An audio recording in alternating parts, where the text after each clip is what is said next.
what did he say? He said during the interview, I felt bad about shooting them because they were so nice to me. Well, not only did the police follow him across state lines from South Carolina to North Carolina, they took him alive, and then they took him to Burger King to get a burger and fries. But yet a black man like Stephon Clark, they moved the wrong way with a cell phone. They shoot and kill them. What is it about a black man running away from the police that is the most dangerous thing in America?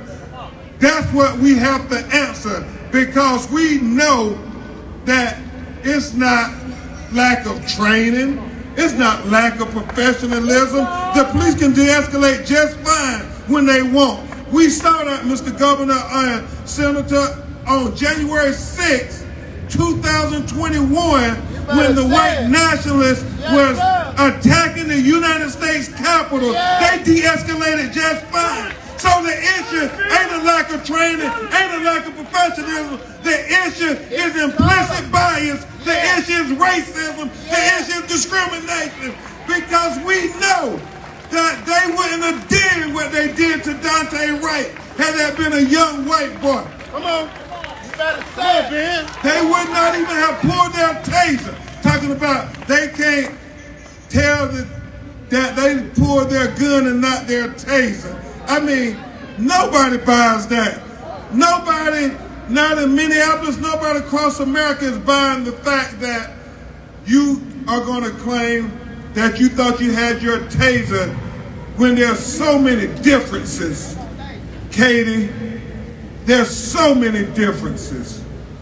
And so we say all that to say, as I look at Gwen, Carr, the first I Can't Breathe case who revenall fought for justice for their family. And I think about Oscar Grant.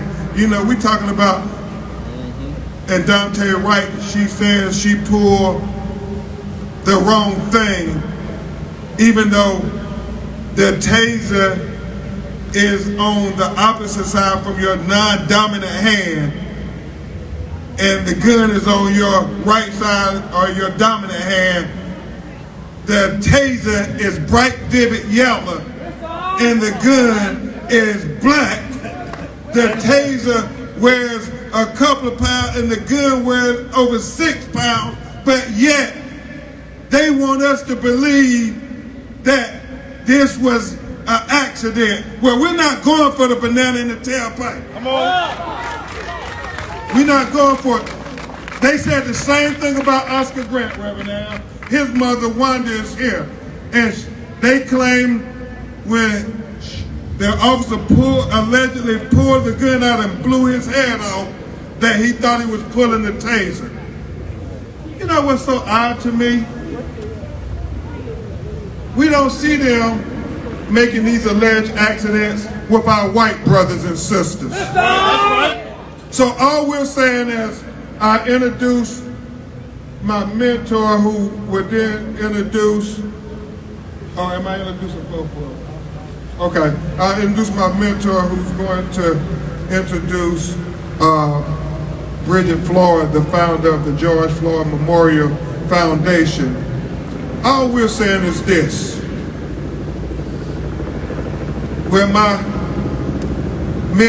personal hero, Justice Thurgood Marshall, said when he talked about the Constitution, Sabrina, on the 200-year anniversary of the signing of the United States Constitution. Tariff, he said that the basis of the United States Constitution is simply this: that a black baby born to a black mother, the most uneducated black mother, the most inarticulate black mother, the most impoverished black mother, has the same exact rights as a white baby born to a white mother, the most educated white mother, the most articulate white mother, the most affluent white mother, has the same exact rights just by that black baby drawing its first breath as an American. Now, Justice Marshall said, I know that's not the case in America today, but I challenge anybody to say that's not a goal worth fighting for. I challenge anybody to say that's not what makes America the great beacon of hope and justice for all the world to marvel. So when we fight for the George Floyds of the world, and the Trayvon Martins of the world, and the Oscar Grants of the world, and the Botham Jones of the world, and the Eric Gardners of the world, and the Dante Wrights of the world, and the Jacob Blake Jr.'s of the world, and the Anthony McLeans of the world, and the Philando Castillos of the world, and the Jamar Clarks of the world, and the Corey Jones of the world, and the Atiana Jeffersons of the world, and the Pam Turners of the world. And we fight for the Ronald Greens of the world. Come on, brother.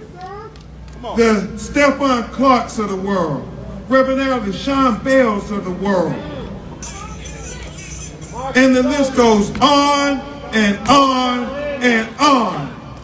Well, when we fight for all those names you know, but more importantly, brothers and sisters, when we fight for the unknown George Floyds of the world, what my grandmother, Reverend Toon, calls the least of these from the Bible, Mayor Fry, what we are really doing is helping America live up to its creed.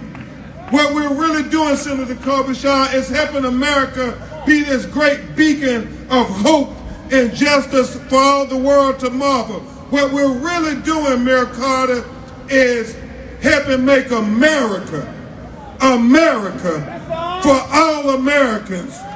So, brothers and sisters, I say as we come upon the 1-year anniversary of George Floyd being taken from this earth far too soon in a most cowardly, horrific, torturous way, we must use this opportunity to get the George Floyd Justice and Policing Act passed so we can prevent some of these unnecessary, preventable, unjustifiable, illegal, and unconstitutional killings of our people. And I thank my mentor who's been fighting this battle for decades, Bianca.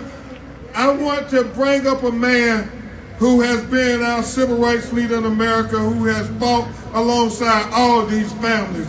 He just left doing his television show, Politics Nation, said he had to be here with the family of George Floyd. And before I introduce him, can we have all the George Floyd family who are present here stand? I see Sharita and Carr and all his family who came to be with the people, thank the people. Because without the people, without the protesters, without the activists, we would not have got that guilty verdict against Chauvin. Guilty, guilty, guilty. And the family thanks you all for being co-counsels with our civil legal team and being co-counsels with Attorney General Keith Ellison. And we should give him a round of applause. And without further ado, y'all give a big round of applause, Ryan Julison, and everybody assemble here for my man, my mentor, the man who always answers the bell, whether day or night, answered the bell in the wee hours of the morning, Jacob Blake, when your son was executed in Kenosha. Answered the bell for Gwen Carr. Answered the bell for Trayvon Martin. So for so many, and he keeps answering the bell. The Reverend Al Sharpton. No justice, no peace. No justice, no peace. No justice, no peace. No justice, no peace. No justice, no peace. Say his name, George Floyd. Say his name, George Floyd. Say his name, George Floyd. Say his name. George Floyd. We are here as we go into this week to mark a year of one of the greatest disgraces in American history. What happened to George Floyd what happened to all of these families that are gathered is something that we must stop, and that is why people all over the country and all over the world stood up and said enough is enough. Yeah. That's right. They thought that they could get away with it. And you went to the streets, blacks and whites, young and old, in the middle of a pandemic. Yes, sir.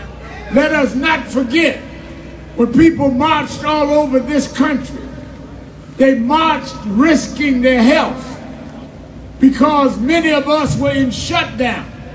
But we came out the house by the hundreds of thousands to say that if you put your knee on a man's neck for 9 minutes and 29 seconds, that we gonna come out and show that enough is enough.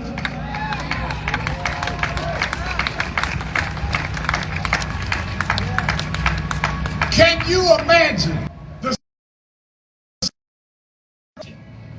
and not even given a bill to answer what has happened? So the reason that we are here, the reason that we've answered the call of the George Floyd Foundation and Bridget is to say that convicting Chauvin is not enough. We need federal legislation.